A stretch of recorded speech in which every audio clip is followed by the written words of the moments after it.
Tonight is a very special night because we are welcoming Her Majesty back to her throne. Ako po si MJ Felipe at isang magandang gabi po sa inyong lahat, lalo na yung mga nanonood sa atin via live stream.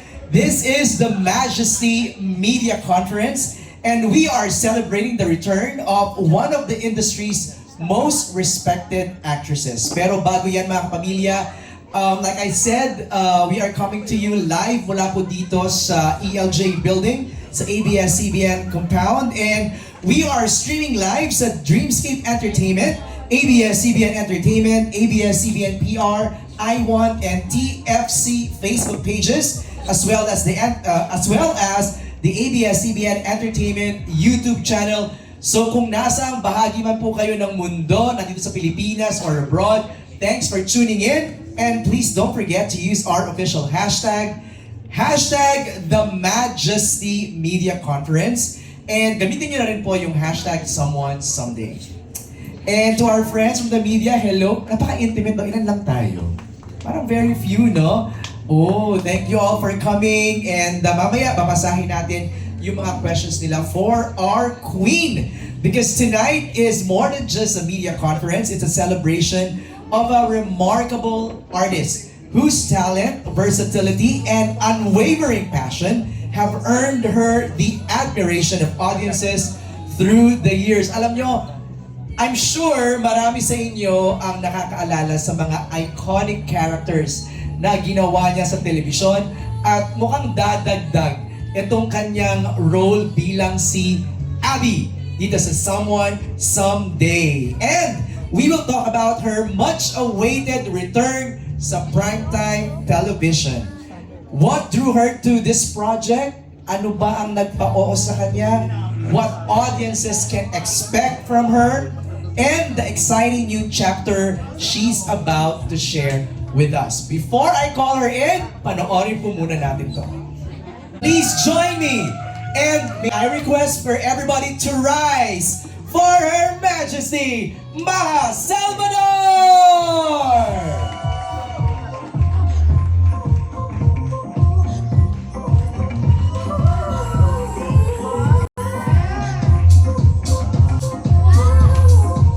She is so back! Back in ABS-CBN and back on prime time! Her Majesty, Maha Salvador!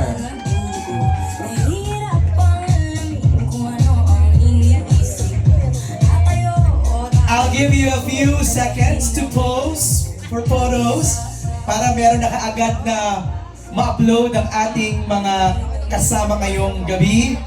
She is so back. Look at her. Di ba?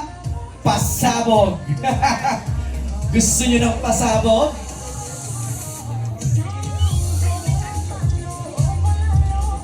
Thank you so much. Have a seat, please.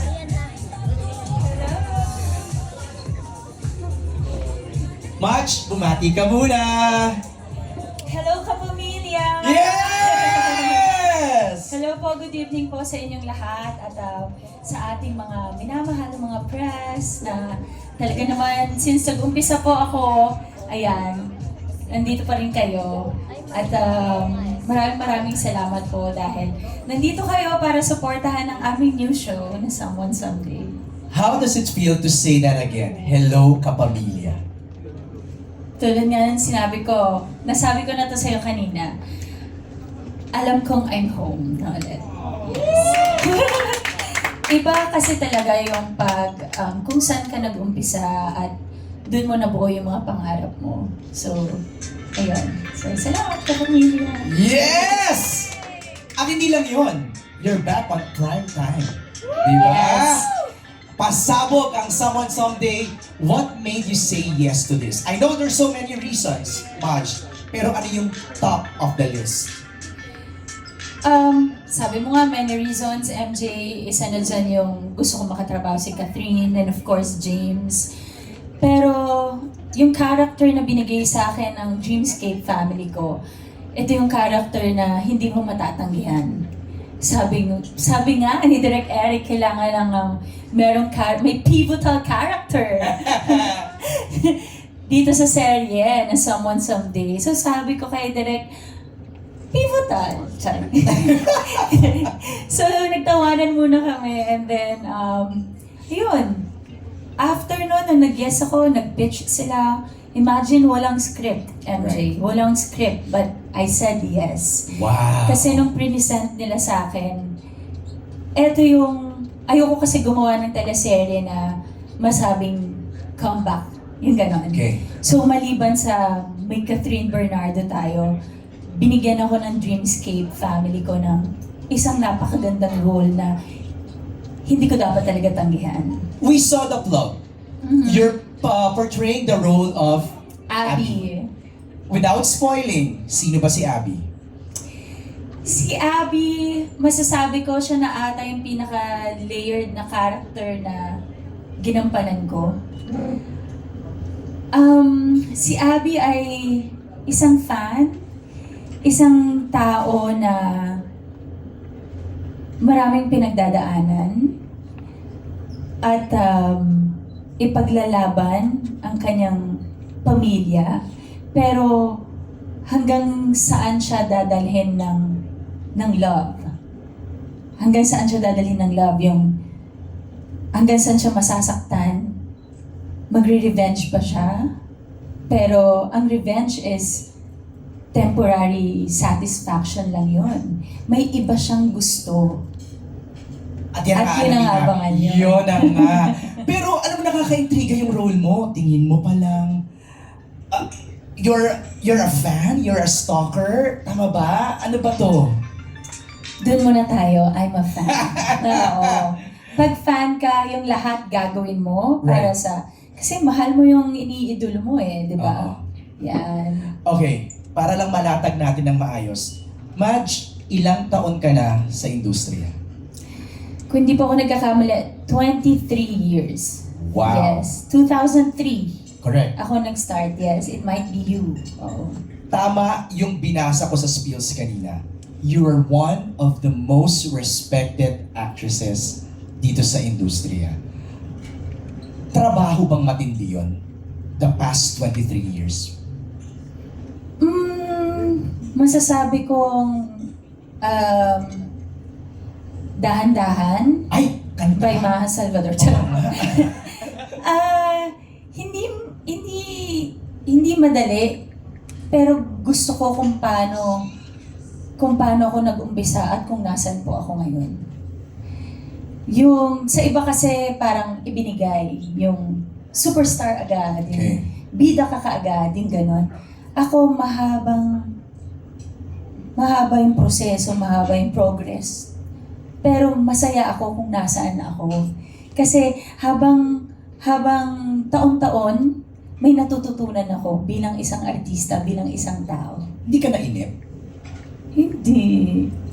Siguro kasi kapag masaya ka sa trabaho mo, tapos gusto mo yung ginagawa mo, hindi ka maghahanap ng more pa. Okay. Kasi siguro alam ko lang din talaga na eto muna tayo ngayon. Right. Yung ganon. Gaya ng mga... Okay, wait. Eto mga kasama natin sa press, ano yung mga iconic characters ni Maha na love ninyo? Sige nga, bato lang kayo. Ano yung mga naalala nyo? Wildflower as Ivy Aguas or Lily Cruz. Sino ba? Nicole ng The Legal Wife. Sino ba? The Camilla sa The Killer Bride. Sige ba? Sino ba? Margo!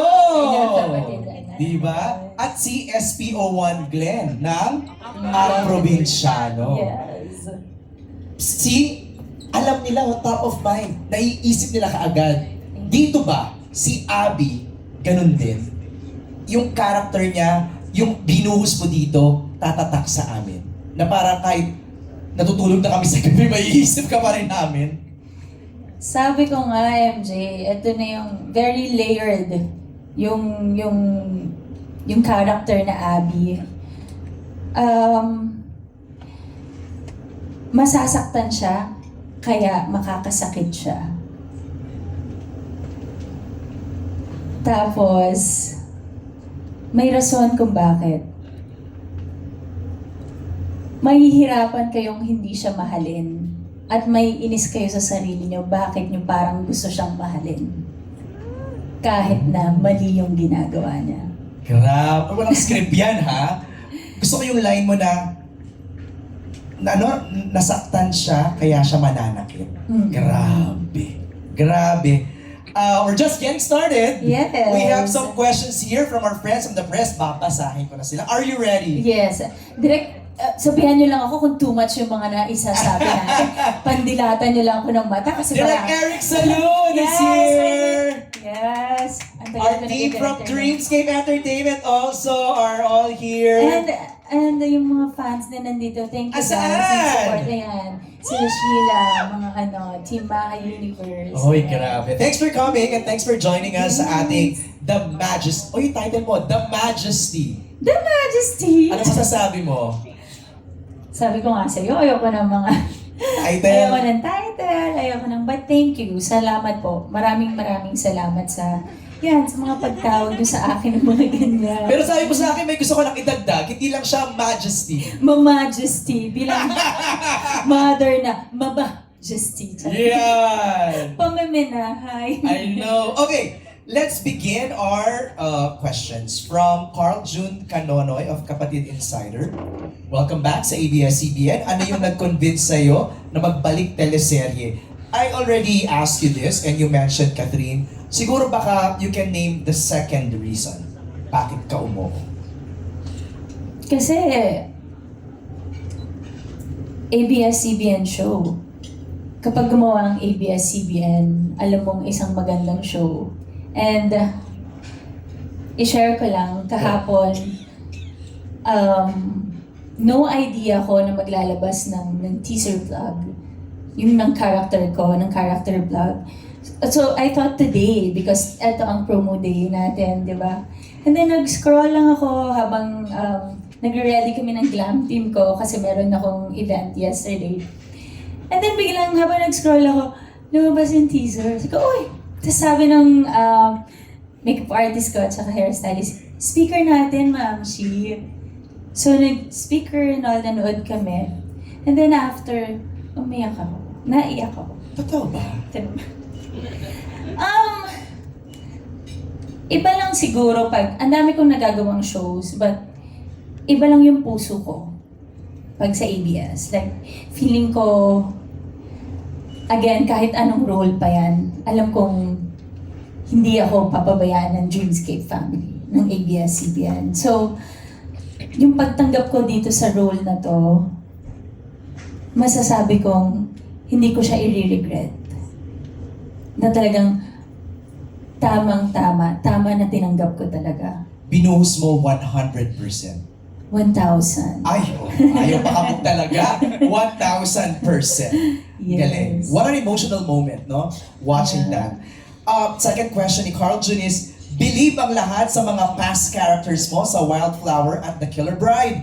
Anong bago at ibang atake naman ang aasahan sa role mo ngayon? Ako po yung sasampalin. Ginombag ka nga ni Rita Avila eh. Di ba? Pero, again, ano yung, ano po? Atake. Bagong atake o kakaibang atake. Di ko alam kung anong tawag dun sa atake yun, pero sa isang eksena, ang daming hinihingi ng character ko. Okay. Napati ako yung pagod pagka-uwi. Kasi talagang emotionally draining because bawat eksena, may bigat lahat ng eksena. Kahit simpleng eksena, may bigat Wow. na dinadala yung character mo. Yung ganon. Sa seryeng to, mostly ang ka-eksena mo is Catherine. Catherine, yes. So mababigat yung mga eksena niya ni Catherine lagi. Secret. Ay. Magaan, idol ko siya. Teka, don't pull off an Abby here, ha? Natatakot ako. Yung mga tingin ni Mara sa akin, no? Tense ako ng 10 seconds. Okay, thank you Carl Jun sa question. Next Thank is you. Chedi Grace. The story explores trust, revenge, and finding love in the digital age. Which theme resonated with you the most while filming? Anong theme ang nag-resonate sa'yo Well, tell me. Trust, revenge, or finding love in the digital age?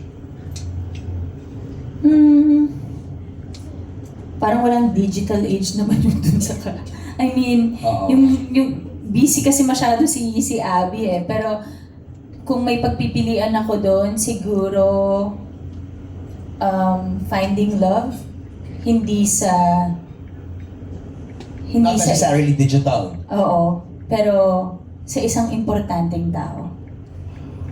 Pero habang hinahanap ko yun, nawawala yung love ko sa sarili ko. Oh. Parang may ibang nagagawa yung character ko. So habang sinasabi mo to, Match, ang pumapasok sa isip ko, pag pinanood namin yung Someone Someday, sinusundan namin yung kwento niyong tatlo. Yes. No? Because bawat characters po may purpose.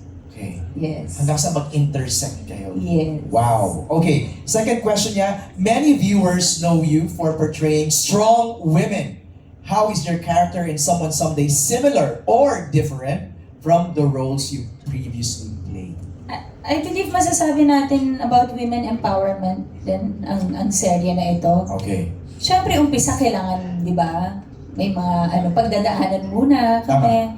But then, ayun, tingnan nyo kung bakit masasabi ko rin siya na isang project about women empowerment. Thank you, Chetty, for your question. Thank you. Ano siya? TikTok content creator daw. Si Sedi Lazaro ng What's Up PH, ang question niya, we've been surprised of how this comeback is your most pasabog project so far under Dreamscape. How is it working with two of the biggest stars of their generation? Do you feel ate working with them or just friendly vibes on the set? So it's a two-part question. Let's begin first with how is it working with James and Catherine? Kasi kami, di ba laging 2 units yan pag nagte-taping. So, lagi sila minsan unit 1. Sabi ko may sariling mundo ako minsan eh. Unit 2. Pero pag nagsasama kaming tatlo, ang saya ng energy. Sabi ko nga, masaya magaan yung atmosphere dun sa set namin. Siguro kasi maliban sa mga bagets sila, feeling bagets din ako.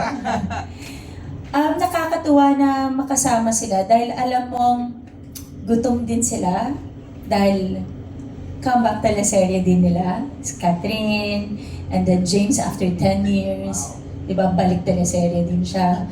So kapag nagsama-sama kaming tatlo, talagang alam mo yung magtutulungan. Yung walang ego-ego, walang kung sino yung mas star, like, ayusin natin tong eksenang to. Paano natin mapapaganda? Paano natin sila pananabikin? Right.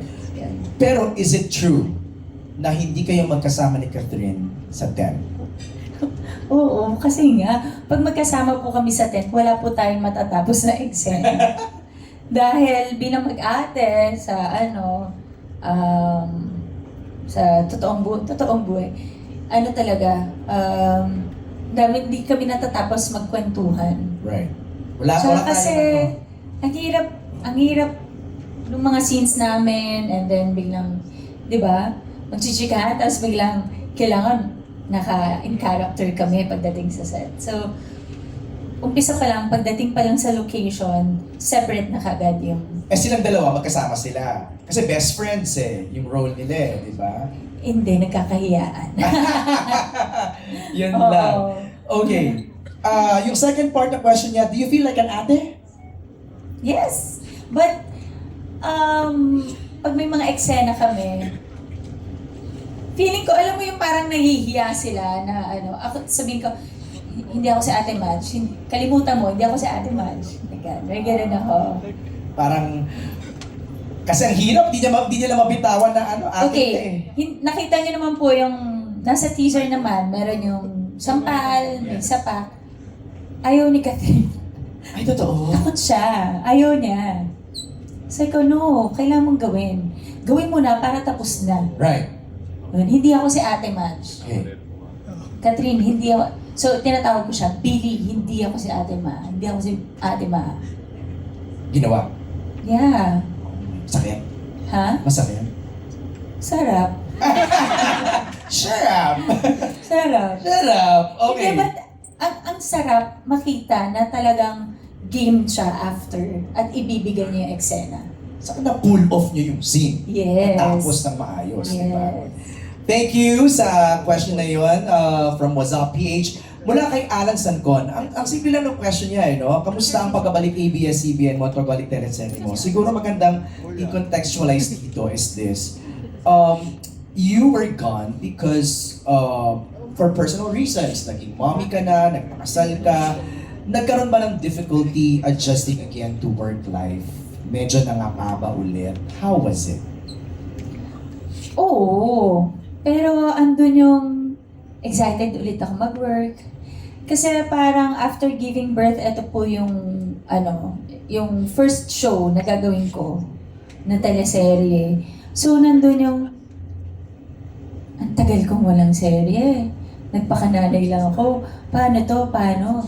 Pero naging iba yung, bilang isang mommy, naging iba na po yung perspective ko sa trabaho, sa buhay. So, nung bumalik akong teleserye, nag-work ako, andun yung nagugulat ako sa sarili ko na, oh, may ganung hugot na yung, parang nabibigla ako na, kaya. Alam mo na yung emosyon dito. Oo, yung parang, yung kahit na hindi naman siya nangyayari talaga sa'yo, Right. sa totoong buhay. Pero pag nung nagja-jump ako as Abby na, ang bilis, hindi ko alam kung dahil ba yon sa pinagdaanan ko na sa buhay. Yung gano'n. Ngayon bang mas mami na ako, mas naiintindihan ko na lalo ang mga, alam mo yun, ibig sabihin ng Yung mas mga malalalim nuances, na, no? yes. I can imagine, di ba? Thank you, Alan. Si Reggie Bunoan ay may tanong. Ang sabi ni Reggie, ano ang character mo sa Someone Someday? You already explained it to us para i-consider ito after 4 years na wala kang series. Maganda yung second question niya. Memorable scenes with Kath and James without spoiler. Paano? Siguro, yung mga medyo umpisa pa lang, oo. Meron din yung, syempre as a fan, di ba, fan ako, may scene kami doon. Tapos first scene namin yan ni James. So, parang nag-adlib ako. Tapos si James, di niya napigilan, parang natawa siya. Pero cute kasi parang sino yun? Parang ganon. And then, after, wala, nagtawanan lang kami kasi nga parang mas gumaan yung, kasi yung dalawa kasi nagkakahiyaan. So, parang ako yung nagiging gitna, ako yung pusher nila. Ikaw nag-break ng ice. Oo, ako yung nag-break ng ice sa kanila kasi nagkakahiyaan. So, yun, yung mga unang-unang scene namin, ayan. Wow. Tapos, yun yung sinasabi ni James, I like your energy. Yun, tapos, ganun ako, thank you. Ayoko na babae. English kasi. English kasi. Thank you, James. Alright, thank you, Reggie, for the question. Next is mula kay Jacqueline Megan Ortega. She's here from Soundcheck Manila. Looking back at your journey as an actress, what is one lesson you learned that you bring with you to every project? Yes, as a character. As an actress. What's that one siguro guiding principle or value or work ethic na baon-baon ko lagi? Lagi na nilang naririnig to sa akin pag may interview, hindi magbabago kasi para sa akin, pag nasa set ako, lahat tayo pantay-pantay. Lahat tayo nagtatrabaho para sa pamilya natin. So, gawin natin na maayos to, tapusin natin para makauwi tayo sa ating mga pamilya. Ganun. Hot take. How do you deal with unprofessional actors? Dead ma. Ay, dead ma. Ang galing ko dyan. So, ibibigay ko yung... ibibigay ko yung ibibigay ko sa kanila.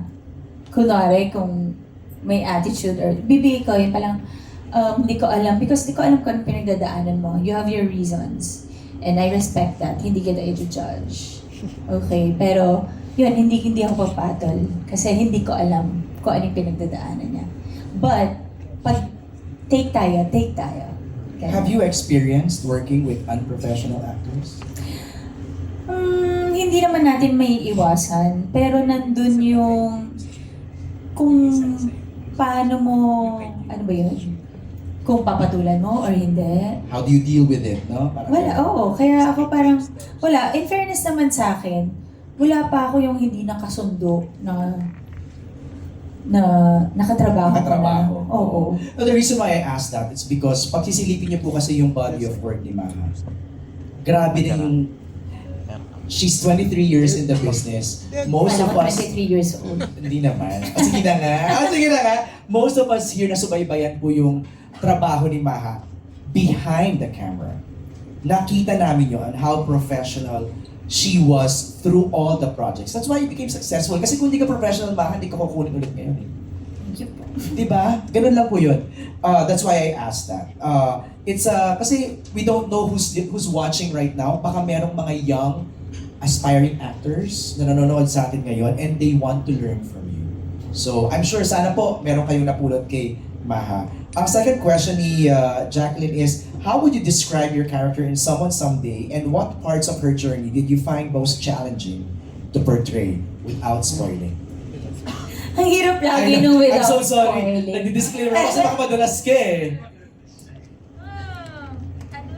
Parts of her journey that you find most challenging. How about yung Siguro yung hindi siya kiligin. kanino? Secret! Yung sineset aside niya, yung love, because focus siya dun sa plano niya, sa goals niya. Yun. But, pag may dumadating yun, hindi maiwasan. Yung, alam niyo yung nagpipigil, pero yung, yun. So, may mga, I think, cute moments din naman si Abby. Feeling ko, pag naka-survive na tayo ng week 1, marami ka na makakwento. Kasi Yes. ang daming mag-unravel sa week 1 pa lang eh. Yes. Thank you, Jacqueline, for your question. Next is from John Bueno of kumagkao.com. We had the pleasure of interviewing James a few days ago. He said it was an honor to have been able to work with an actress of your caliber. Marami siyang natutunan sa'yo. How was your working relationship with him? You medyo na-touch mo ito kanina, pero baka meron pang gusto idagdag. Yun, Para ba siyang sponge na absorb ng mga siguro mga tinuturo mo or tips? alam mo, wala naman ako tinuturo, pero ang natutuwa ko kay James, yung, hindi ko alam kung clown niya ako, lagi siya nakatawa. Pero sinasabi niya sa akin, I like your energy, I really like your energy. Ganun siya. Parang sinabi nga sa interview natin na parang tuwing nakikita ka daw niya, parang ball of sunshine, parang ganyan. And then kanina, may mga, magkasama kami sa mga promo namin kanina. And parang siya, parang na-enjoy daw niyang panoorin ako. Tapos sabi ko, alam mo, clown mo talaga ako. Mga ganun ako sa kanya. Abangan natin yan, John. He's a smart guy. Like, grabe yung love niya, yung passion niya sa music, di ba? So, tapos yung mga ideas din niya sa mga scenes namin dito, nila ni Catherine, yun, grabe din. Like, talagang alam mong pinag-iisipan din niya kung paano niya buuin yung character niya and yung love na meron siya kay Billy. We've been saying the name James and Catherine kanina pa, no? Pero you have also other actors kasama dito sa Yes. Someone Someday. Can you help me out? Name some of them. Si Miss Rita. Miss Rita Avila. Yes, McCoy. McCoy De Leon. Matt Evans. Matt Evans. Ate Dimples Romana. Dimples Romana. Yes, yan ang isang abangan niya din. Direk Roel Santiago. Kayo ni Dimples, may showdown kayo dito? Secret. Napaisip ka bigla. Secret. Sasagot na sana ako, muntikan na. Mukhang aabangan namin yan. Second question ni John is, you already answered this as well kanina. James hinted that your character was super complicated. Can you tell us why and who is she without spoiling, sabi ni John. So nasabi mo na yung kanina. Siguro, I agree, super complicated.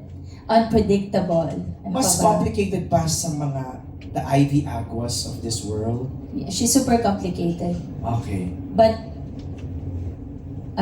kaya doon siya nagiging human.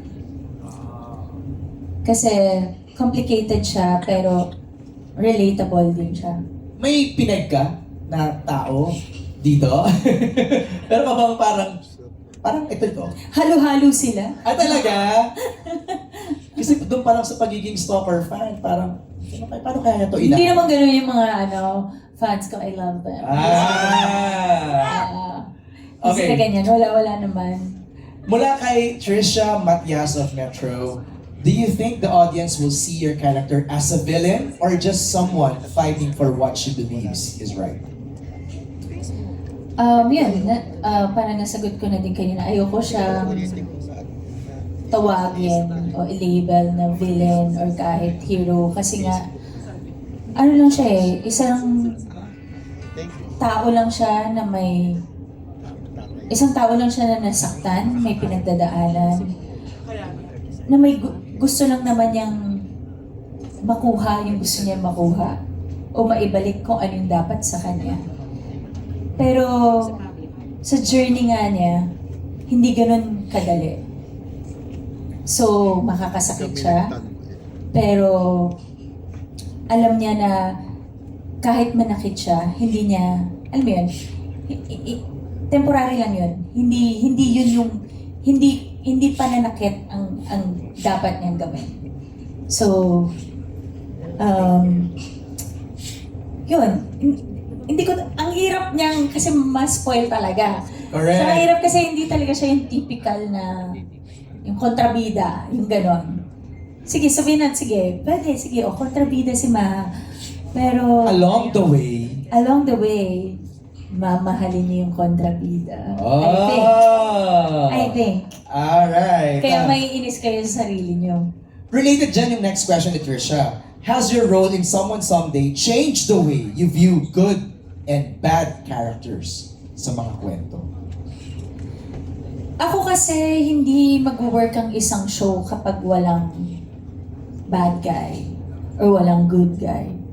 Kailangan natin pareho. And in real life, may ganun naman talaga. Yes.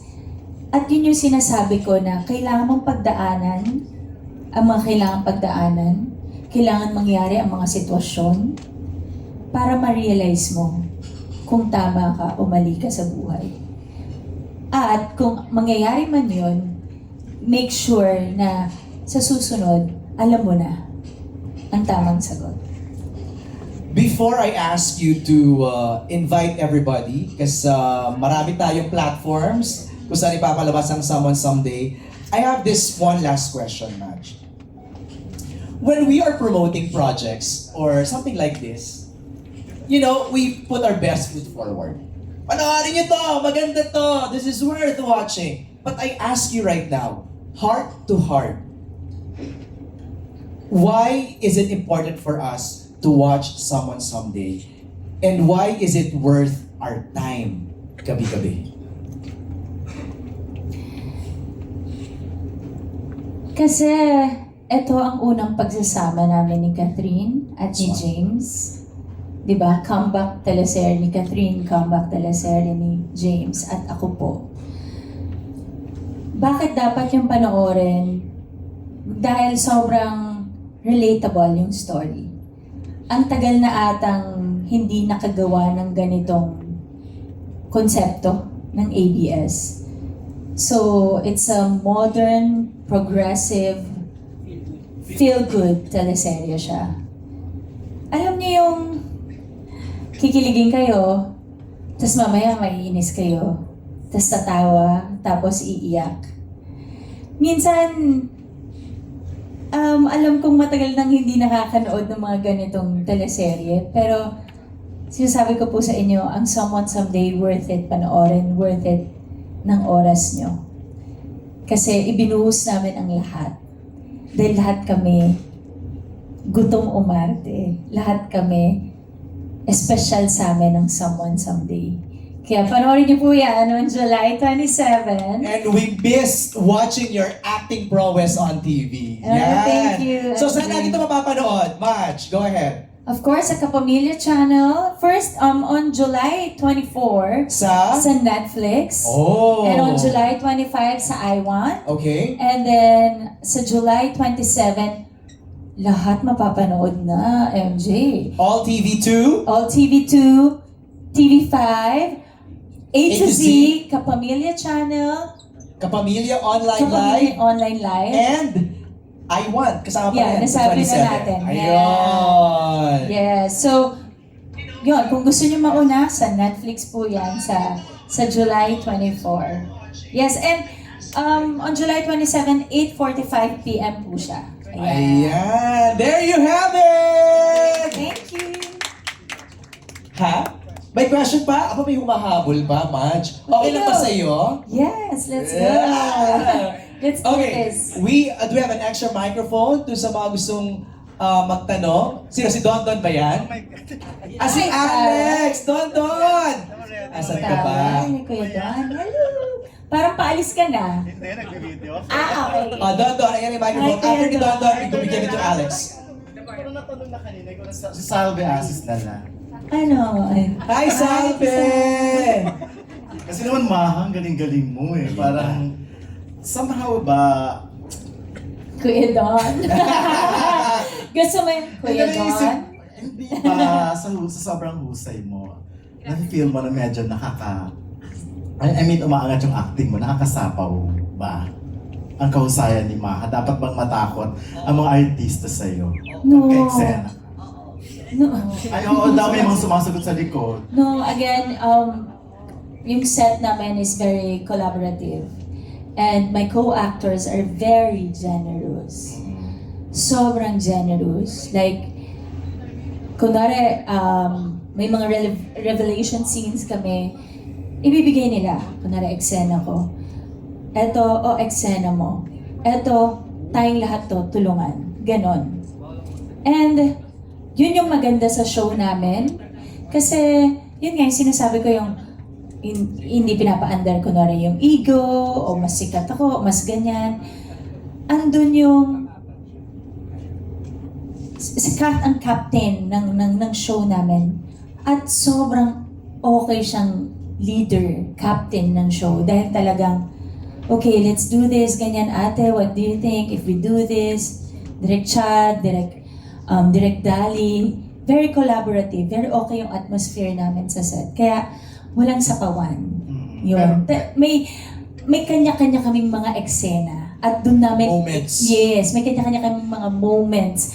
At pag ibinigay naman yun sa'yo, i-grab mo talaga yung opportunity na yun. Kasi siya mo, limelight mo na yun. Spotlight na sa'yo. Yes, Don? last na lang kasi the last time na interview nga si James, si James Reid nga, parang grabe ang description niya. So yung napahampas pa siya sa legs niya, parang hirap na hirap siyang... Kita mo ba yun? Yes, ganyan yung gumaganon siya habang kinikwento niya, ikaw, bakit ganon ang dating or impact mo kay James Reid? Siguro ganun yung impact kay James kasi pag nagsiset Parang up... ngayon lang siya nagkaroon ng ka-eksena na ganyan. Pag nagsiset up siguro kuya doon, yung nagchichikahan kami. Tapos pag biglang take, nag-transform ako.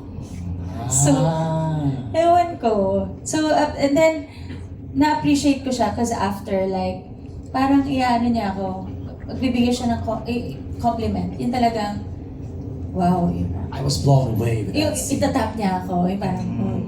Tapos parang ako yung, syempre in English na naman ako. Oo. Thank you. Yun na lang nasabi mo. Thank you. Oo, May I yung, go out? yung gusto kong isipin ko na isasagot ko. End of conversation na yan. Tapos na to. Last na talaga to. Na hindi ko Promise? sa kinikilig eh. Kanino ko ba mas kinikilig pa? Kay Catherine or kay James? Sa kanilang dalawa. Okay. Masasabi kong Catherine ako. Hindi. Totoo. I mean, yung mga love teams, di ba? Eto, hindi naman love team yung Correct. dalawa. Nagsama dito sa Someone Someday. At ibibigay ko na, ewan ko kung sino nag-decide sa Dreamscape or sa ABS, but good job po. Meron po talagang Sa pag-cast chemistry. yung dalawa. Yes, may chemistry talaga yung dalawa. So yung dalawa, of course, sanay sila sa magkaibang partners dati. Tapos ang tagal pa nila dun sa mga love teams nila before. And then biglang nag-switch, parang ganyan na nagsama. Crossover. Yes, tapos magugulat kayo. Ang lakas ng chemistry ng dalawa. Hindi ko sinasabi dahil may show kami. nag-ano pa lang kami, look test. Wala pa kaming take, nagdikit lang yung dalawa dun sa dining table. Sabi ko, ay, cute kayo. Tapos sila nag-blush, namula yung dalawa. Sabi ko, magka-work ha. Cute kayo. Kasi cute talaga. Yung Tas- dalawa, go ahead. Go. No, ang gusto kong sabihin, yun lang yung dalawang yun. Pag nakita nyo sa isang frame, silang tatlo. Yes. Grabe Ayun to. na, again, congratulations, Maha. Kuya And Don, thank tama you. yan, maghasik ka ng kahusayan sa TV ngayon. Thank you, Kuya Don. Alex, let's, Aaron, yung microphone kay Alex. Boss. MJ, yung killer question kay Alex. Pag kami namatay. Killer question. Killer question. Baka lumabas si Killer Bride. Ito nga, ano talagang plakado niya, yung pagiging killer bride. Wala iba kundi si Irvin Santiago. Hi, Irvin! Hi, Kuya Irvin. Hello lang tayo. Kanina nasabi mo parang nag-iba nga yung atake mo sa yung acting mo dito dahil mommy ka na. Kumustahin naman namin, Match, yung pagiging mommy mo ngayon na lumalaki na rin sa... Oh, miss ko na yung anak ko. Buong araw ko siya di kasama. Actually, pangalawang araw ko na nung matutulog lang kami doon ko lang siya kasama. Sabi ko nga, masasabi ko pong nasa masayang disposition ako ng buhay ko simula nung naging nanay ako. Wala akong ibang mahihiling pa. Ang sarap-sarap maging nanay. Ang sarap ng may sariling pamilya. Ang sarap na asawa na ako, may anak ako. Ayun, ang sarap. Ngayon, ang buhay ko po ngayon ay someone someday, Maria at bilang isang asawa. Ganon yung buhay ko ngayon. Isang project lang yung ginagawa ko kasi gusto ko yung ibang araw ko ay nakalaan pa rin sa aking pamilya. So, follow-up na lang, Match.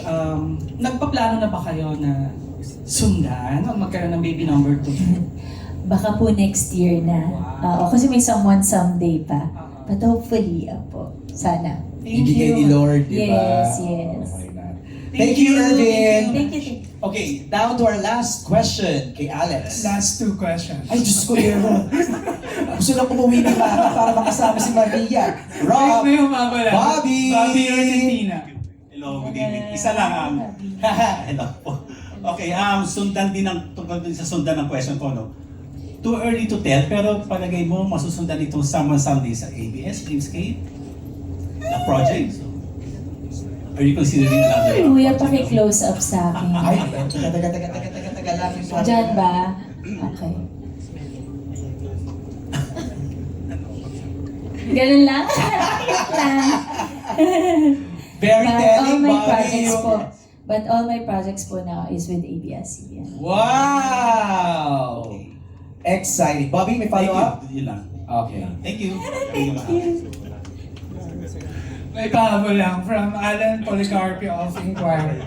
Hi, Sorry, good evening, Ma. Good evening. Alam mo, testament to na na-miss ko nilang lahat. Kailan ba yung last ko na? Dagdagan nyo na. Sino yung next kay Alan? Ay, todo na natin. Andito na tayo lahat eh. Go ahead, Alan. Curious lang, if nagkaroon ka ba ever na experience about with an obsessive fan or Hala. parang to the point na sinusundan ka or ganun? Wala naman. Very respectful naman yung mga fans, yung mga sumusuporta sa akin. Di ba, guys? Like, very supportive sila. Kahit saan sulok sila ng mundo o saan ako pumunta, itatry nila. Alam mo yung ultimo, kahit nag-aaral pa sila, yung pangbaon na lang nila, yung pamasahin na lang nila, yung ganon. So, I really appreciate them. Ayan, nandito na naman sila. So, thank you. Thank you, Ayan, guys. ganon lang sila. Doon nila ako sinusundan kung nasaan ako. Pero hindi naman siguro nila, hindi ko sila ka-shoe size. Oo. So, hindi nila makukuha yung shoes ko. Hindi, ganon. Pero yung inspiration saan galing? Yung inspiration mo for playing the obsessive fan? Inspirasyon. May pinanood ka ba? May docu ka bang, you know? Kasi yung mga ganun, di ba, Alan? I saw some documentaries about obsession. There's a movie about obsession, right? Wala na lang. Ayaw mag-talk. Ang hirap kasi baka, paano ba natin Inaral mo ba? Well,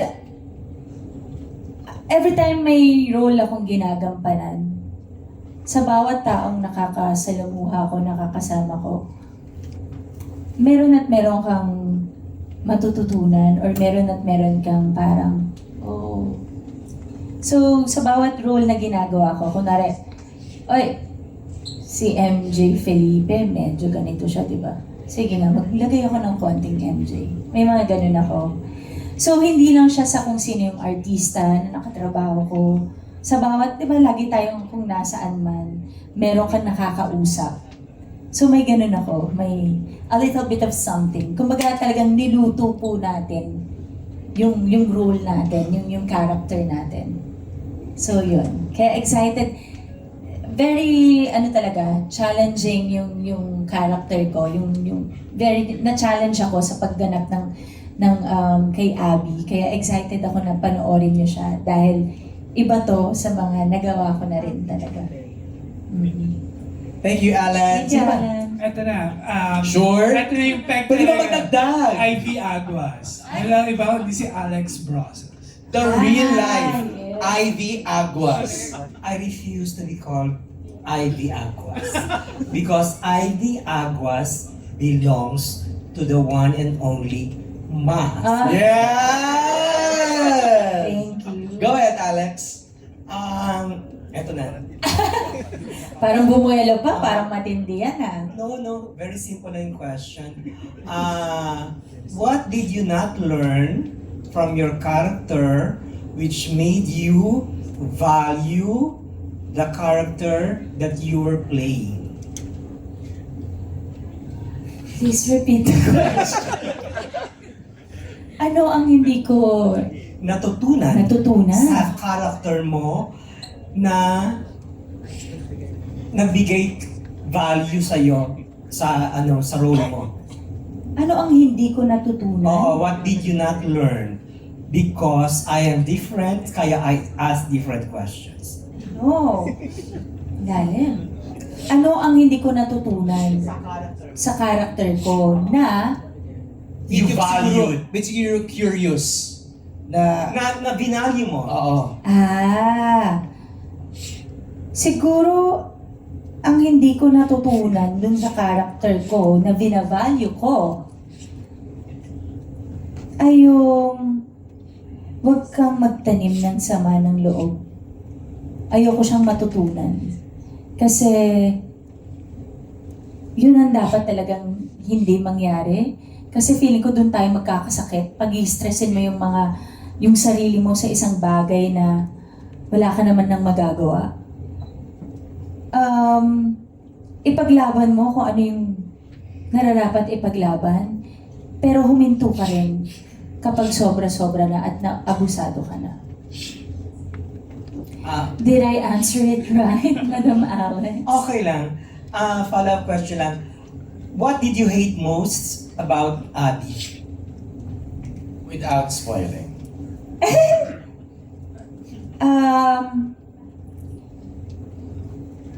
Kasi gustong-gusto ko siya tapos nanalo ang pag-ibig. Yung bumigay sa pag-ibig, sa love. So, gustong-gusto ko siya yung girl, ang tapang mo. Tapos, nangyari. Kasi, ang strong niya, pero may puso siya. That's the reason why you said kanina, una sa tingin niya parang kontrabida, pero along the way, you will learn how to love her. Okay. Thank you. Thank you, Alex! Thank you. I know this is too much to ask, pero may one line ba si Abby na kailangan namin abangan dito sa Someone Someday? Do you have an iconic line already that we Hindi ko should alam. watch out for? Too much, direct, para sabihin? Direct Dali ba yan? Oh my God! Direct Dali Duno is here. So, lahat po ng mga explosive na mga eksena ni Abby ay siya po ang may dahilan. Si Direk Dali. Direk, anong gusto mong line i-share natin? Yung napakaramot, gusto mo? Ayan, okay. Baka yun, isa po yun. Pwede May ba line ako ng Pwede ba i-deliver? Ha? Pwede ba i-deliver yun? Pwede naman daw. Pwede? Kukunan Gusto na mo? namin. O, ikaw na lang yung ka-eksena ko. Ay, huwag naman ako. Takot naman ako bigla. Totoo talaga? Direct pwede? Sasabihin? Ilaline? Like, hindi. Okay lang daw! Okay lang? To the camera na lang, yung nakaka. Sige. Wag dyan talaga, wag naman. Good luck talaga. Sabi mo, mapapagod talaga. Sige na nga. Kaabang sila. Oh. Okay. Sa'yo ko na sabihin. Go. Napakaramot ng bili na yon! Trabaho lang naman hinihingi ko. Trabaho lang! Ang damot ng bili na yon! Wow! Oh my God! Oh, that deserves an applause. Guys, please, palakpakan natin. Oh my, on that note, please don't forget to watch Someone Someday. Magkapahingahin ko lang si Maka. Medyo tinodo niya yon. July 24 on Netflix, July 25 on iWant, and July 27 on all platforms. All TV2, A to Z, Kapamilya Channel, Kapamilya Online Live, and TV5. Palakpakan natin again, Maha Salvador, the one and only Majesty. Maha, please stand up for another round of photos. Grabe! MJ, I'd like to thank lang. Of course, thank you, MJ. Of course, I love you. Buong araw tayo magkasama. I know. And again, to my Dreamscape family, Direk Eric, Miss Kylie, Sir Rondel, sa lahat po ng bumubuo ng Dreamscape, ang ating buong team. Yes. At maraming salamat. And to my ABS-CBN family, Direk Shad, Direk Dali, thank you, James, and thank you, Catherine. Isang napakalaking opportunity po itong ibinigay niyo sa akin, and I'm very grateful. At salamat po kasi kahit nananay ako, nagagawa ko pa rin yung gusto ko, yung pinakamahal ko, at ang umarte. Kaya maraming salamat po sa tiwala na binibigay niya sa akin ulit. ABS-CBN, maraming salamat. Salamat, kapamilya! There you have it, Maha Salvador.